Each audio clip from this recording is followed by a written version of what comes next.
শুধু মুখে বললে ভালোবাসা হয় না, মনের অজান্তে যার জন্য অন্তর ছিন্ন বিচ্ছিন্ন হয়ে যায়, মনের অজান্তে যার জন্য চোখের পানি চলে আসে মালিক, সেটাই তো ভালোবাসা।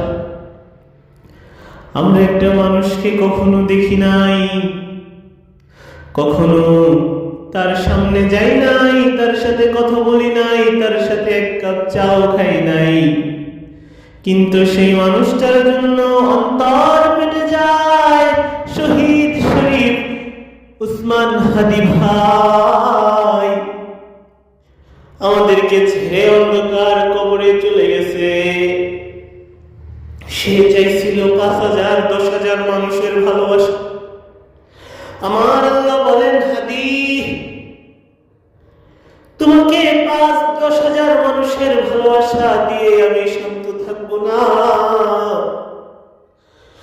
তোমাকে আমি ১৮ কোটি মানুষের ভালোবাসা দিলাম। তুমি আসো আমার কাছে, আমি তোমাকে শহীদি মৃত্যু দিলাম, আমি তোমাকে ১৮ কোটি মানুষের ভালোবাসা দিলাম। হাদি ভাই দোয়া করতেন, হাদি ভাইয়ের তামান্না শহীদি মৃত্যুর তামান্না ছিলেন। তিনি যে কোনো বয়ানে, যে কোনো কথায়, যে কোনো লেকচারে শুধু একটা কথাই বলতেন, ইনসাফ ইনসাফ ইনসাফ। এবারের বাংলাদেশ হবে ইনসাফের বাংলাদেশ, এবারের বাংলাদেশ হবে ইসলামের বাংলাদেশ, এবারের বাংলাদেশ হবে শহীদের বাংলাদেশ। যার যে সমস্ত শহীদেরা দেশের জন্য জীবন দিয়েছে, সেই সমস্ত শহীদি বাংলাদেশ হবে। আল্লাহ, আমি যদি মারা যাই, আমার মৃত্যুর যেন বিচার হয়, আল্লাহ যেন আমাকে শহীদি মৃত্যু দান করে।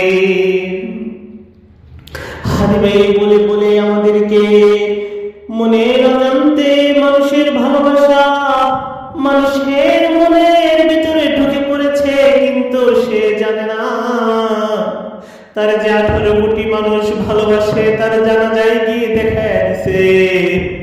তার যে ১৮ কোটি মানুষ ভালোবাসে, রাতে কান্দা কান্দা বালিশ ভিজাইছে, সেই মানুষগুলাই তাকে ভালোবাসে। আল্লাহ, তুমি হাদি ভাইকে জান্নাতের উচ্চ মাকাম দান করো মালিক, তুমি হাদি ভাইকে শহীদি মৃত্যু দান করো। আল্লাহ, মরতে তো হবেই, শহীদি মৃত্যু আমাদের কপালে নসিব করে দিও মালিক, যেন সরাসরি